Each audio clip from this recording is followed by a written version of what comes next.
you would please stand, and we'll have Brother Bo Grace from Waypoint Church to give the opening prayer, and please remain standing for the Pledge of Allegiance. Pastor Bo. Proverbs chapter 22 verse 2 says that when the righteous rule, that the people rejoice. And it says that when the wicked beareth the sword, they mourn. On behalf of all the clergy in Bartlett, I would like to say that I'm rejoicing because I believe we have a lot of righteous people in our leadership here today, and I appreciate that. I want you to know that our church prays for you, and I know the other churches do as well. So thank you for your service. Let's pray together. Our Heavenly Father, it's such an honor and a privilege just to be here in this group of people that you have chosen to lead our city. God, I know there's so many challenges that each one of them face, and I know that a lot of times it's difficult. I also know that many of them depend on you, and they pray, and they want to lead this city the way that you would have them to. God, it's so indicative of the perspective when we look right behind where they're sitting, and we see that phrase, "In God we trust." God, may that not just be a slogan, but may that be something that we really live by. God, I want to pray for this meeting tonight. I pray that you would guide everything that's said and everything that's done. And above all, that you would be honored, glorified, and praised. Thank you for being with us tonight. I pray that you would guide us. In Jesus' name, amen. Amen. I pledge allegiance to the flag of the United States of America and to the republic for which it stands, one nation, under God, indivisible, with liberty and justice for all. Thank you.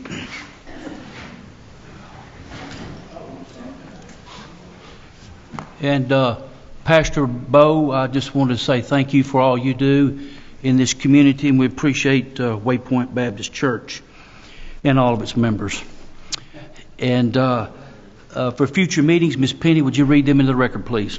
Family Assistance Commission, May 1st at 6 p.m. Beer Board, May 2nd at 6 p.m. City Beautiful Commission, May 4th at 6:30 p.m. Industrial Development Board, May 4th at 7 p.m. Thank you. At this time, I do not see any scouts with us tonight, so I'll ask our building code director, our code department director, Mr. Trey Arthur, to join me down front, for it is Building Safety Month.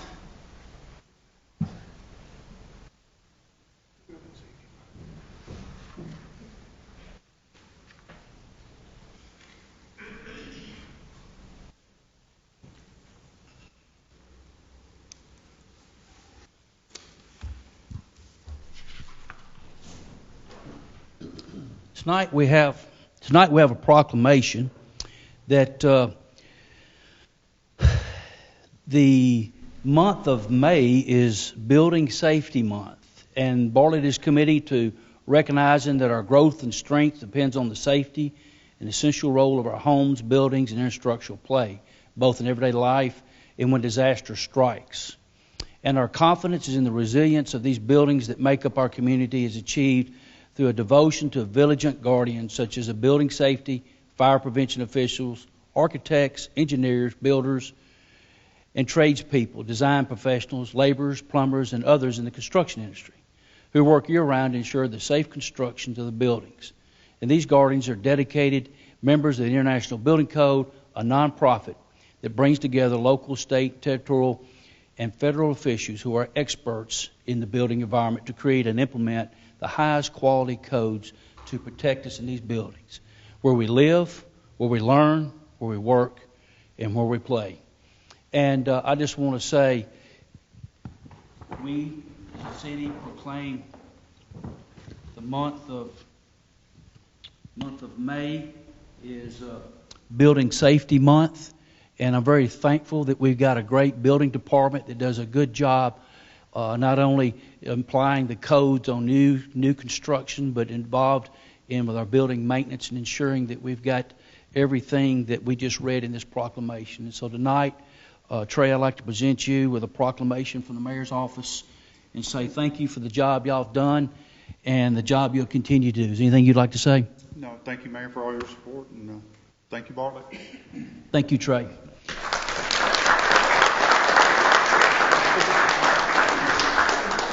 There's a blue piece of paper right here.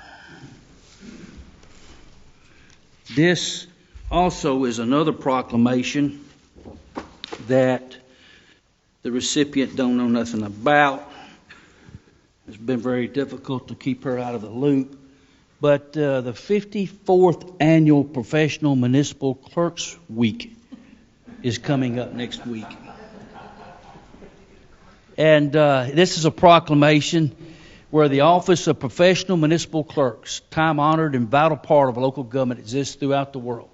The Office of Professional Municipal Clerks is the oldest among public servants.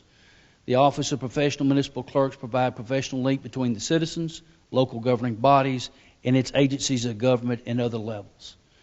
The professional clerks have pledged to be ever mindful of their neutral and impartiality, rendering in service to all.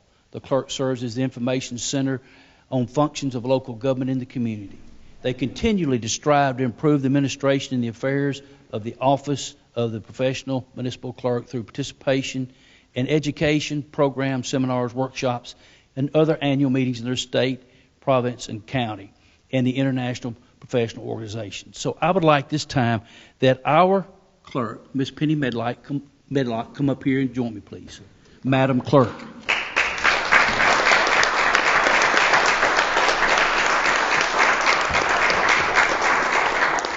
And Penny, as mayor, we proclaim in the city of Bartlett and recognize the week of April 30th through the May the 6th as 2023. And we just want to say thank you for being the professional you are and all you do to keep Bartlett first. Thank you.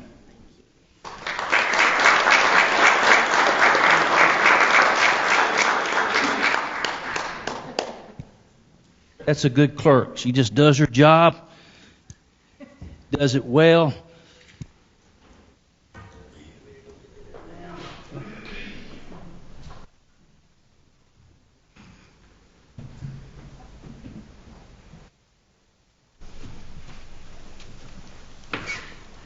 Okay, down to the official business of the day is the minutes, approval of the minutes from April the 11th, 2003 from the Mayor, Board, and Aldermen.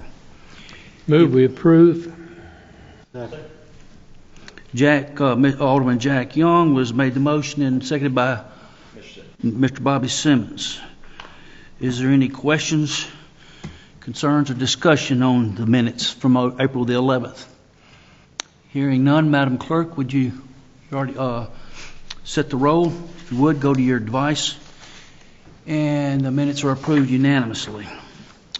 There is no consent agenda, no items on the consent agenda. And so we'll move to new business.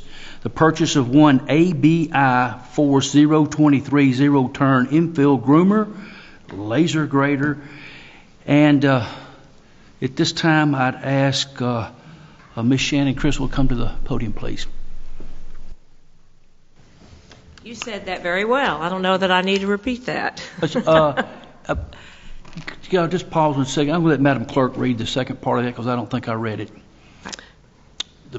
Recommend purchasing ABI Force Z23 Zero Infield Groomer and Grader from Lads at a total cost of $43,739. This is a single source purchase. Funds are available in account 311-48311.780.51422. Thank you, Madam Clerk. Ms. Criswell. Okay. This is going to be a game changer, no pun intended, for our ball fields. This machine is going to allow us to much more efficiently and much faster be able to groom our ball fields. We have to drag our ball fields. We do 12 during baseball season every day. And this machine it's a professional machine. They use it professionally all over. And it allows us to do grade the fields, and also it's got a laser grade on there. And what that will do is that allows us to do what a professional that would cost a whole lot of money. Okay, you got a picture of Justin up there. A professional that would cost a whole lot of money to do each field, we'll be able to do in-house. And normally you would do that just once a year if you could afford it. Well, this will allow us to do it all the time. The fields will be much smoother, much safer, and also with Mother Nature and our rains, it's lighter machine. Right now we're using a tractor and a drag behind and going around in circles to try to get the fields ready. This doesn't do that just like that, and it's much lighter. So when it's rained, we can get back on the fields and we can get them dry, making the fields playable. So we can have more games in and less rainouts. So it's just going to be a wonderful purchase. We're real excited about it, and I have a demo for you tonight that so you can see exactly what it's going to do. For field installers and facility managers that need a higher level of care for their infields, the ABI Force Z23 SL is fully laser compatible and can be configured with a complete laser system. Laser-graded infields perfectly shed rain, allowing for more games and quicker turn times than ever before. ABI's laser system works in tandem with the mini box blade and Vibraflex options to transform the ABI Force into a proven, compact, zero-turn laser grading machine. Experience game-changing innovation from ABI. Experience the ABI Force.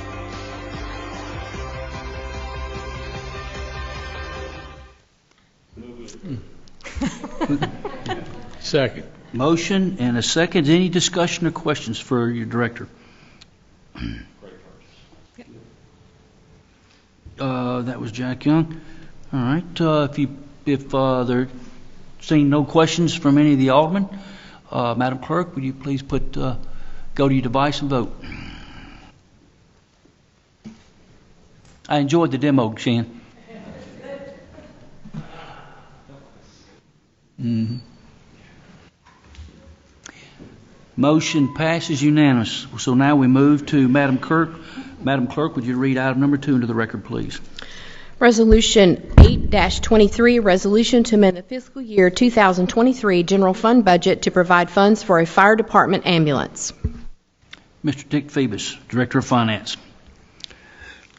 This resolution appropriates funds out of our fund balance, current year fund balance, $283,000 for the purchase of a ambulance in the fire department. Second. Been properly motioned and second. Any discussion or questions for the fire department or our director? Hearing none, please go to your device and vote. Motion carries unanimously. Madam Clerk, will you read item number 3 into the record, please?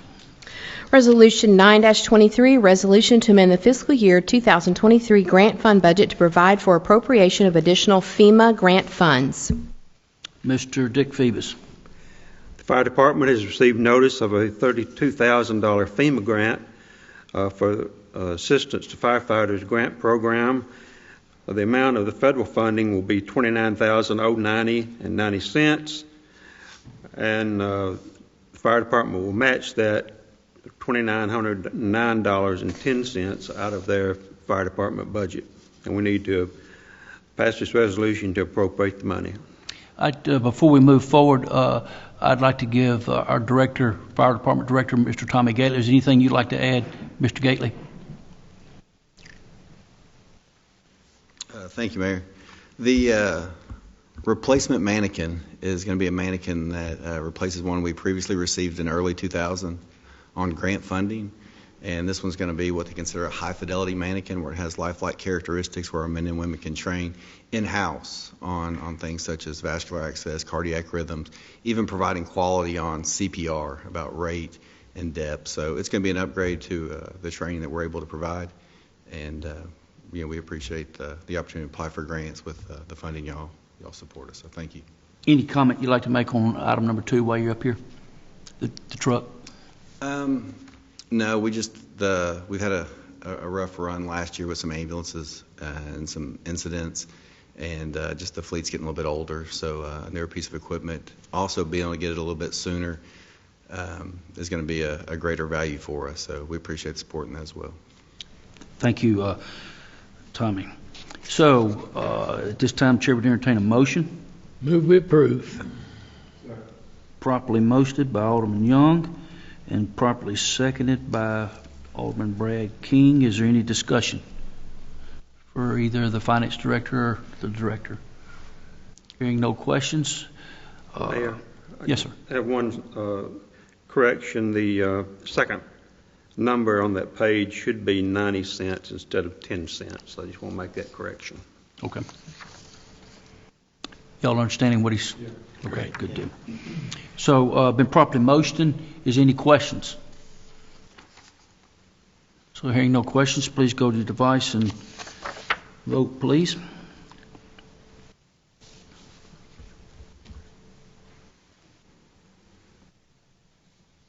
Motion is carried unanimous. So, Madam Clerk, will you read item number 4 into the record, please? Resolution 10-23, a resolution to request unclaimed balance of accounts remitted to State Treasurer under the Unclaimed Property Act. Mr. Dick Phoebus again. We submit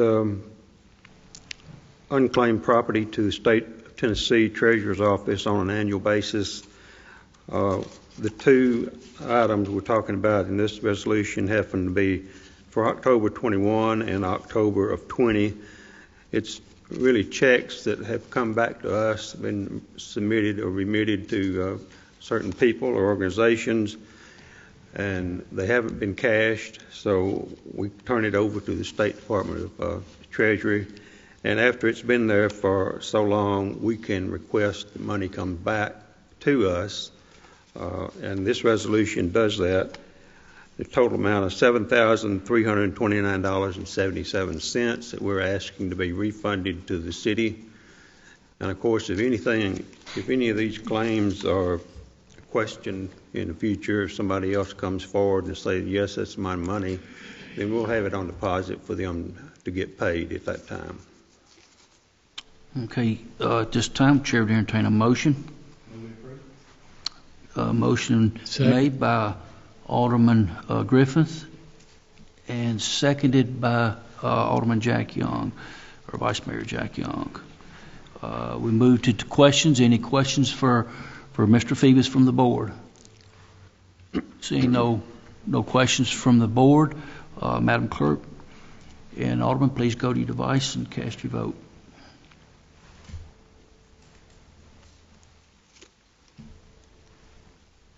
Motion carries unanimous. At this time, I'd ask Madam Clerk to read item number 5 into the record, please. First reading of Ordinance 23-01, an ordinance to adopt the 2023-2024 General Fund, Street Aid Fund, Solid Waste Fund, General Improvement Fund, Drug Enforcement Fund, DEA Enforcement Fund, Drainage Fund, Parks Improvement Fund, East Citation Fund, Bartlett City School Fund, Utility Fund, Debt Service Fund, and Capital Improvement Fund budgets. The public hearing is to be set for May 23rd, 2023. Mr. Dick Phoebus, Director of Finance. Mayor and Board, this resolution appropriates money for different funds within the city for FY24. I would call your attention to several items. The numbers presented, and we've been asked this question before on previous budgets and provided the same answer, which I will answer again tonight.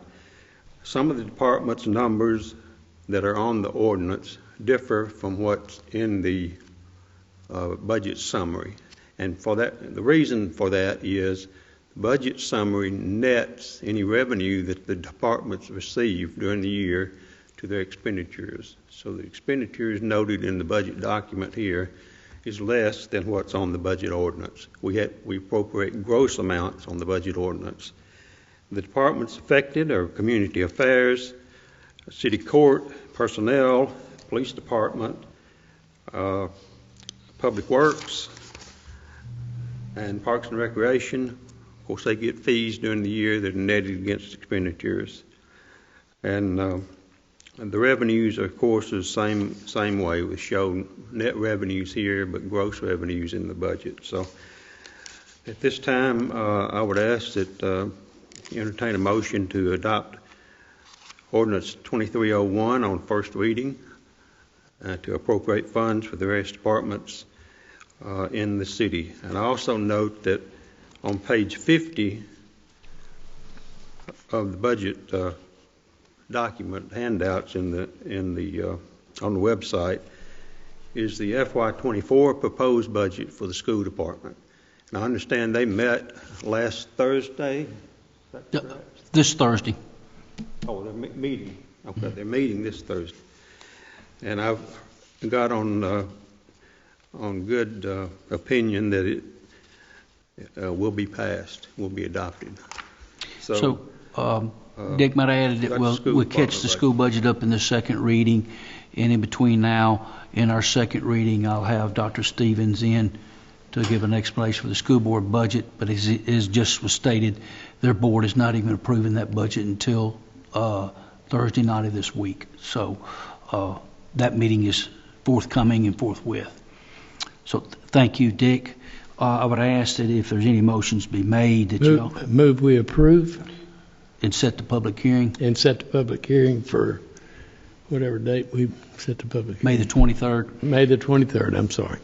Motion's been made by Alderman Jack Young. Second. Been properly seconded by Alderman David Reeves. We open the floor up for any questions at this time. Mr. Mayor, I got a couple questions, if I could, to go on the record. And of course, Mr. Sones knows these are coming because we talked about them earlier. Question particularly on the sewer fee.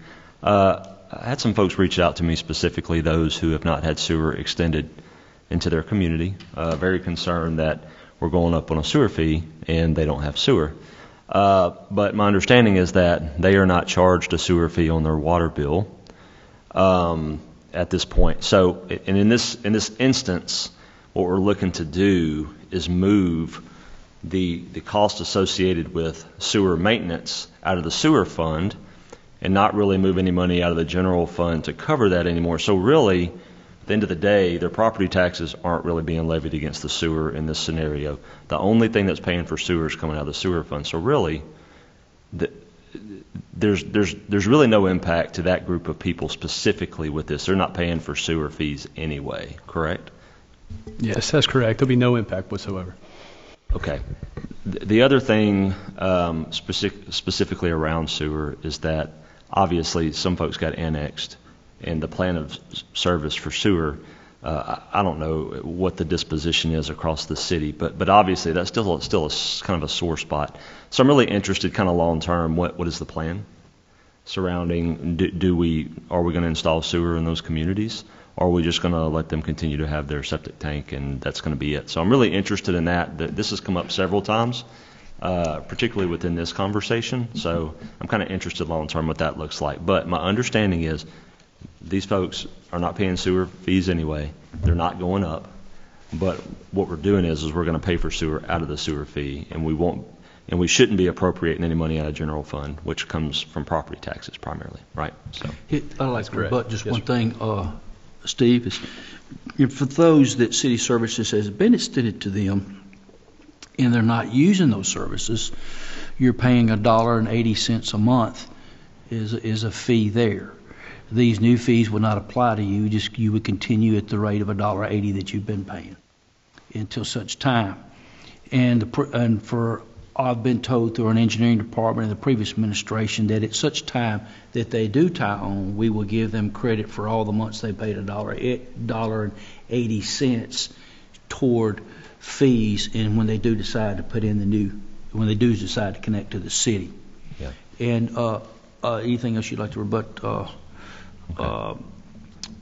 Mr. Steve? Yeah. So did your questions get addressed? Yeah, it was perfect. I just want to make sure we did that on the record, because obviously there's folks in the community that are concerned about that.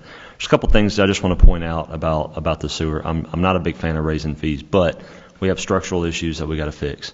And so there's a couple things that really kind of stood out to me with this. One is we were taking on debt to pay for road paving, which was significant. And in this particular budget, we're going to move away from issuing bonds for road debt, and we're going to pay as you go, which is going to be a significant savings from an interest viewpoint. I was looking at what happened over 10 years, and it was like $12 million worth of interest we paid on road paving, which is, which is terrible policy really to cover road paving with bonds. But I know we're probably in a situation we had to do that. So that fixes a structural issue. The $10 fixes that on the motor vehicle. On the sewer issue, particularly raising the sewer rates, is going to really open us up on Stage Road, which I think it's a huge unlock for us, and it really helps us in the area of commercial growth. And then obviously the conversation about replacing our lights, and specifically around safety, and particularly power saving as well. And as far as MLGW is concerned, I'll leave that up to you guys. But at the end of the day, I think I want to go with people who have a proven track record. So, and then finally, we're making measurable progress on compensation for our employees and retention. And this is just going to continue to get better. 5% pay increase is a big deal, particularly when a lot of public places or private companies are not doing that this year. Actually, the economy is down, and many of them are not doing pay increases. So this is an investment, and so I think it's very important because the quality of our city is really dictated by how happy of employees we have. So I'm interested in that. I'm going to support it,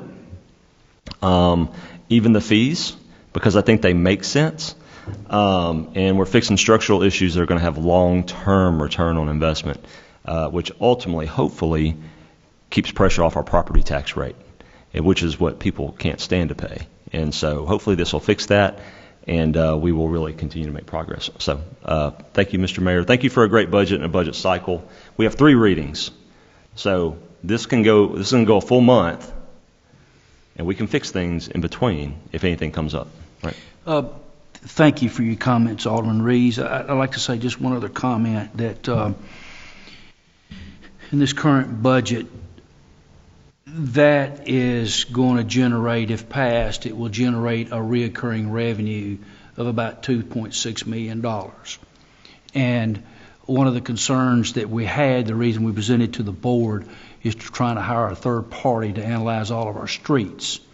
So I don't think we have a handle on what $2 to $3 million a year does in achieving total success in our overall paving. So hopefully once we get these get the survey back or the data back on the street maintenance, and we can then begin to lay out a long-term plan and really how much money is necessary to do that. And this is the first step toward creating reoccurring revenue toward that rather than borrowing money. So until we hear the severity and the rating from 0 to 100 from all of our streets, we've got a good plan going forward rather than we've got a great new plan, and thank you for pointing that out. So with that being said, is there any more discussion? Mayor, to make it simplified, when we were doing the bonds, we were losing about 40% of every dollar when we went to pay. So if for every dollar we borrowed, we was only getting 60 cents worth of pay. We move ahead with this plan, we're getting 100% of that. So that when you tell people that, they go, really? And I said, yeah. And the bond was, we're only getting about 60% of that dollar to pay. So this way will be so much more cost effective for us. And just very good point, Alderman King. And just also like to point out that a lot of those dollars that are spent too are on matching funds with TDAC, where we're only providing 20% on 20 cents on the dollar of those. And just recently, many of you just may just recognize that's the dollars that we did to improve Appling and Yale Road. There was on a 80-20 match with the state, and it taken us 3.5 or 4 years of applying for those grants to get them to come to fruition. So, and many of you have asked why are we doing those streets and why are we doing them now when other streets? It's because it only cost us 20 cents on the dollar to do. With that being said, is there any more, Alderman Quinn? I do want to thank you all for the time, Steve, that you have taken with me on the budget and everybody else, and having the 3-hour meeting last week was really helpful. We appreciate that, and thank you for answering the questions today. I still like to know when we're going to have the line item financial plan. I understand about not having a bunch of copies floating around, but when we're going to, by the next meeting, will we have some more details? It will be prior, definitely be prior to the third meeting. It'll be put on the website at that time. and we're working to get it for the second reading. But the problem is not really a problem. But there's a lot of expense, obviously, in printing those budgets for everyone. Not that you don't need the information, but we feel that the budget summary plus the work session that we had last week provides all the information that would be in the line item budget. So that's where we stand on that. And I think that's a repeat what I told you after the budget meeting. You was also instructed if there's any item detail you needed, all you had to do is call him, and we will hand deliver those item summaries that you want. Right. They're available for your expense. I mean, they're available at any time you want them, Kevin. All you have to do is pick the phone up and call that department. They'll print them and give them to you. Okay, well, I got with Steve to get the answers. Okay. But if you want me to go straight, however y'all want it, that's fine. We want you to have the answers. Yes, sir. Oh, yeah, I just try to understand the rationale, especially when I was trying to go through all the fees, pages and pages of fees, and see, some are up and some are down. Like I was telling Steve, the yoga and the keto weren't. The fees are the same, but the children's art classes were $50 or $75 more and stuff like that. So I am kind of curious, and he said we're going to meet separate to talk about that. So I can curious about the rationale, how it's affecting the citizens on different degrees and in different places, Singleton and places like that. But I do appreciate y'all, checking the couch cushions for the change, because there's a lot of work to be done ahead of us, as we all know, and it has to be paid for. And the other question I had was about Section 17, Dick, about the operating reserves, the general fund operating reserves, establishing it 20%. The what service? Oh, sorry. The general fund operating, I apologize, not speaking closer. General fund operating reserves, establishing them at 20% as a percentage of the next year's operations. That's about. Sorry. We have set a reserve of $1 million plus 20% of next year's appropriation as a reserve for emergency purchases. Right, but in the past it was 45, 50%? No, sir, it's been that way for quite some time. It has? Okay, so that's what the $30 million was? A long time, yes. No, million. That's a policy that hadn't been updated in a long time. Okay. That's our fund balance policy that we instituted a number of years ago. Okay. Different cities have different policy amounts. Right. And so we've exceeded that, have been exceeding that, and but we're well beyond that and better positioned. And I think our position of fund balance now more reflects the need for fund balance in current economic conditions. But that's an old fund, that policy of 20% has been around for a long time. Okay, Dick, I'm not even sure when it was. It's been here since I was here. Yeah. And I just haven't seen it listed before.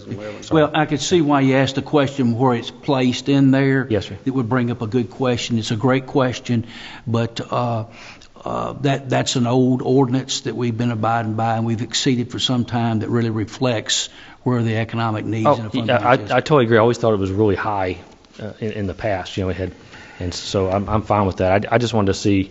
It's never been in the ordinance before. That's all. So that's one question I had. Sorry. CAO, Steve. You good? Okay, I thought you was pointing there. Was there any more questions?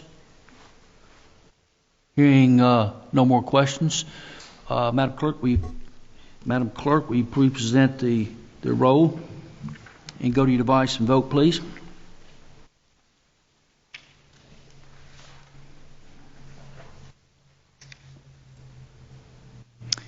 First reading passes unanimously. And Madam Clerk, will you read item number 6 in the record, please? First reading of Ordinance 23-02, an ordinance to levy and assess a tax rate for ad valorem taxes upon real property and personal property in the City of Bartlett for the tax year 2023.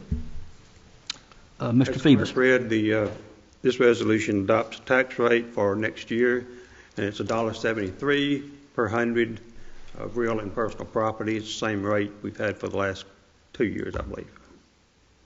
Okay, the chair would entertain a motion, and please making the motion to remember to add the part of setting the public hearing for May the 23rd to your motion.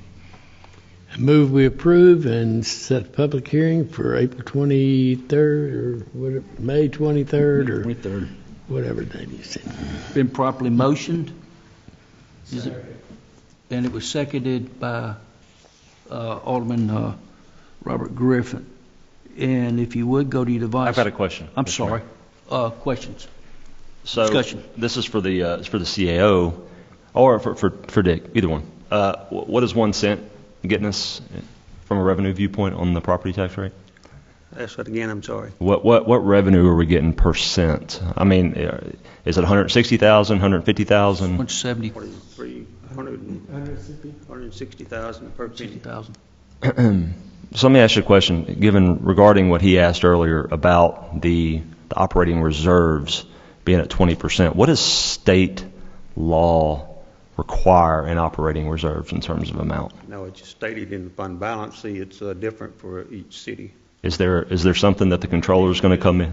It's for, you can call it a reserve, but it's for emergency purchases, emergency conditions, pandemic, for example, or any other things that might occur during the year that would require us to maintain that reserve. So it's a city decision, board decision. Sorry, let me just add, I believe it's pretty low from the state. I could be wrong. I think the comptroller is like, is that right? Is it 10% or something low? The individual funds are 15. I'm not sure about the actual general fund balance. Dick might be able to elaborate on that. It's surprisingly lax. Yeah, it's very low, yeah. But they do overlook what everybody's doing.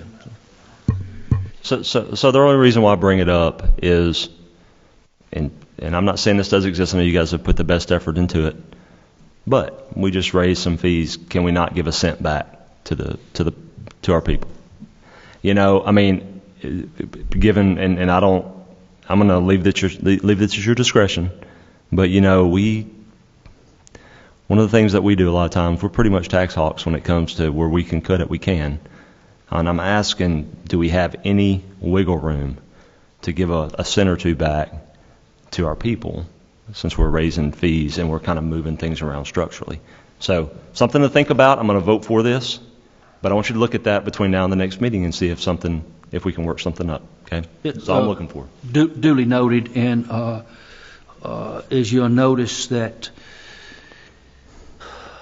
some of our sister cities our size have raised their property taxes in lieu of we've given 4% raises the past year in lieu of the 20+% inflation. Yeah. And I'm just glad that we presented a budget that with no property tax increase, and a very good point. Yeah. And duly noted, and we'll have discussion on that. Let's look at it. Let's think through it. Okay. Yes, sir. Thank you. Any other questions? Hearing none, please go to your device and vote on item number 6.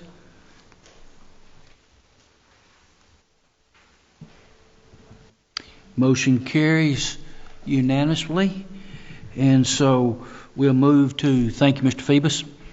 You got a comment? Gentlemen, if any of you have questions in regard to the budget between now and the next reading, please direct those to my office, and we'll be glad to provide answers for you. Thank you. This time we move to open discussion. It's open to the board first, then the directors. Does any board members have anything they wish to say? Seeing none of the aldermen have anything to say, I think we've got a couple of directors. Mr. John Horn, Director of Engineering, he's got some updated railroad information, I think. Yes, sir. Good evening, Mayor and Board. As you're aware, we've had a number of railroad closures occurring in our city with CSX.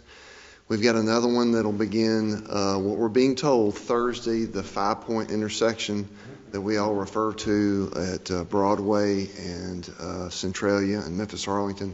That's going to be shut down Thursday and hopefully reopen Friday. And so just be aware of that, as all the times with construction schedules, don't hold your breath. And so hopefully they'll be reopened on Friday. And we're hoping this is the last one. We were told this was going to be a ways off, and they changed their mind today. And so we've been trying to communicate better with CSX, but it is what it is. And so, but if anything else changes, we'll get that out on social media and update everybody. So a very good point that you made, Director, is that I just wish we could have better communications with CSX, and they tell us one thing, and here again we've updated our records, and we drive by to see signs up is the only reason that we called and try to update that information. So if CX Railroad, if you're listening, we sure would appreciate a little better communication when you're working throughout our town. Yeah. Last week, St. Elmo was supposed to have been shut down on a Thursday. I went out there on a Wednesday, and the sign was up saying it was shut down on Thursday. Meanwhile, it was already shut down. So I had a conversation with all the men. They had zero traffic control up, told them that they had not notified us or any of the city's emergency, fire, or police, and told them that we expected to be communicated with better. But we'll see how that goes. We're trying. Yes. So the point we're trying to say is the city's doing its due diligence to try to get what information we get from them out in a timely manner so that the citizens would know. Alderman King. John, that five-way, my father-in-law used to tell me that was the hub of the whole universe right there. So they're shutting down the whole hub of the universe to do that. But I've heard that my whole life out here. There's a thriving metropolis there called Ellendale. So Alderman Young, I was just going to add how I found about five-way some time ago was I stopped and talked to the crews, and they already had their work scheduled. But that was when they'd already told the city that they weren't going to be doing five-way. But the work crew was like, we got it on here, so. Well, and Mayor, to your point, we've talked about this before. I've got a construction inspector assigned to that to go by there and communicate with them on a daily basis. So we're going to be watching a whole lot closer. While I have the director here too, we've had numerous comments about C-Spire and other utility companies coming into our town. We developed a new policy so that we can make them communicate with us a little bit better too. So we was aware of that out in Davies, and so we was able to get a lot of the resolve there. One would think that you wouldn't start construction on something till you had all the materials on hand before you did it, and that was the case we found out there, but we resolved that fairly quickly, and forthcoming these other projects, hopefully you'll see better communication from the vendor to the city and the city to the constituency out there. Absolutely. Thank you, John. And Miss Debbie Jeleno. Good evening. Well, we have some great events coming up this weekend. Bartlett City Beautiful will be hosting their plant sale. This is one of their big fundraisers for the year. This committee comes out and keeps Bartlett beautiful. They do the plantings at the flag posts and different things like that, and they are not city funded. So please come out, support them so they can put that money back into keeping Bartlett a beautiful place to live. And also next Thursday on May the 4th, we have National Day of Prayer, and this event is at 12 noon. And so this year we're moving it to the A. Keith McDonald Pavilion at W.J. Freeman Park. We had to do that last year, last minute, because of the weather, and we decided it works so there, and it's a beautiful venue to have it there, that we're going to keep doing it there from now on. So we hope to see you this weekend at the plant sale, which is in front of right there by Top's Barbecue under the tent, and then next Thursday, National Day of Prayer at 12 noon. And all this is on our social media site, and we will keep up with engineering, and if we get anything from the railroads about updates and stuff, we'll try our best to keep that updated as we see it. Thank you. Thank you, Ms. Jeleno. And during the budget, we had talked about a PSAP officer, and we had mentioned about the new building, that the dispatch building that we're going to be, and I'm very, very pleased to welcome our police chief to come up here to talk about some exciting news coming up in that. Good evening. For the last couple of years, we have been working with Shelby County 911 Board to develop, come up with funding, and to put into play a new Bartlett Communication Center that's going to be placed on our property at 3730 Appling Road. We're excited and want to cordially invite you to come down to our groundbreaking on May 16th at 8:30 a.m. to kick off that project. we're really excited to see our police communications grow. And that's also during Police Week, and so we'll be remembering those who give their life for our communities that week. And so it'll be a great week to be able to not only remember our police officers and law enforcement and first responders, but to also to break the ground to our new Bartlett Communication Center. And I'm very excited to have that happen. So thank you. Chief, while you're at the microphone, just for the folks listening around them, could you kind of explain that if anything that has lights on it and it shows up your house, it shows up because of our dispatchers? Yes, sir. You know, they're the heartbeat of police and fire. Nothing that we do on our radios, whether we go to your address or stop a vehicle or go to a fire or go to an EMS call, all funnels through our police communication center. Our dispatchers work 24/7, looking at 6 screens at a time, answering over 5,000 calls per dispatcher per year to make sure that our community is safe. And so we're so excited to be able to give them a new building. I know it was last week was dispatchers. Was it last week? Yes. Dispatchers week, and so I want to say kudos for them and the good job that they do. And dispatchers, you are appreciated, and we thank you for the job you do. And Chief, we thank you for the job you do, and we're excited to be at this groundbreaking. Thank you, Mayor. At this time, I'm sorry. Can I say something, Chief, real quick? I just want to give y'all kudos for all the good work today with the car break-ins.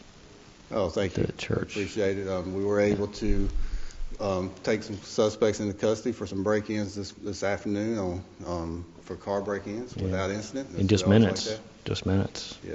Yeah, I'm sorry. I was on stage, and I'm sitting there, and some people went flying by me, and I was like, oh, wish there was a BPD around. And all of a sudden, some unmarked vehicles I won't describe to you turned on blue lights and took off after them. So it was like, wow, I never would have thought those vehicles were unmarked vehicles. But I got word from the church, and they were really appreciative on the thing y'all did. Thank you. Put 5 into custody, and then all that was dispatch. Dispatch helped us to communicate, and all the police officers were able to get in the area, and good job today. So thank you, Alderman. Appreciate it. Those just drill there for just a minute. Unmarked cars do have a purpose in law enforcement. Absolutely. And just while the taxpayers are listening, you might want to say where a lot of those unmarked cars come from, Chief. So I don't really understand, but seized cars. Oh yeah. So we do have unmarked cars that are from our impound lot that we use to put in for surveillance and to put in all-purpose vehicles to be able to get in the area when we need to. We also have some unmarked cars that are fully have blue lights and no doubt who is behind you, and so it all kind of works to make sure that we get the job done. Thanks, Mayor. Thank you. Can I ask him another question to make him really uncomfortable? Yes, sir. You're good. Sure. I'm just kidding. So is any other directors like to come forward? Seeing none come forward, if a citizen has completed the open discussion citizens forum prior to the start of the meeting, they may come forward, state their name and address for the record, please, and you will have up to 3 minutes, at which a time a buzzer will sound, and you must sit down. So, seeing... Yes, Nicole ma'am. Travis. Hello. Nicole Travis, 3141 Hill Lake Drive, Bartlett, Tennessee, 38135. I got a two-pronged thing here. Hopefully I can squeeze it in the 3 minutes. Election season. I helped plant some yard signs for some of the candidates. And in my little travels, there are a remarkably astounding number of homes that weren't properly marked. So it kind of ties into what Chief was just talking about with the quick response time and how sometimes seconds, moments matter. Kind of got me to thinking about perhaps pitching a fundraiser idea to Ms. Debbie suggested maybe Alderman Griffin with the City Beautiful, but doing just like a nominal amount and a fundraiser to actually go out and mark, say, the driveways and or the mailboxes, $5-10, whatever. So love, hate the idea. It's out there. So if you don't want it, maybe somebody else, you can lob it to somebody else. But I figure anytime you can get people to voluntarily jump in and kind of do what they ought to be doing anyway, can't be a bad thing. So there's that. And the second thing was just to give you guys a big way to go. I mean, it has really been impressive to me to watch the metamorphosis, and I'm not taking a shot at any of the ways that things were done before, but the active engagement that you guys are kind of eliciting out of people that are really watching and that just really want to see the city flourish and prosper. I mean, you guys used the term due diligence earlier, and I'm a fan of that term. You guys are really getting out there and like networking with people and being in the community. And I just, for those of us that are watching, it really does. I mean, you really are working an impact there. And I just think that it's probably underappreciated. I know sometimes, you get 1 or 2 likes on a social media post, but for those of us that, are teetering on figuring out how to be engaged, you guys are providing us forums, and so it's much appreciated, and I just want to throw that out there for all you guys. Thank you.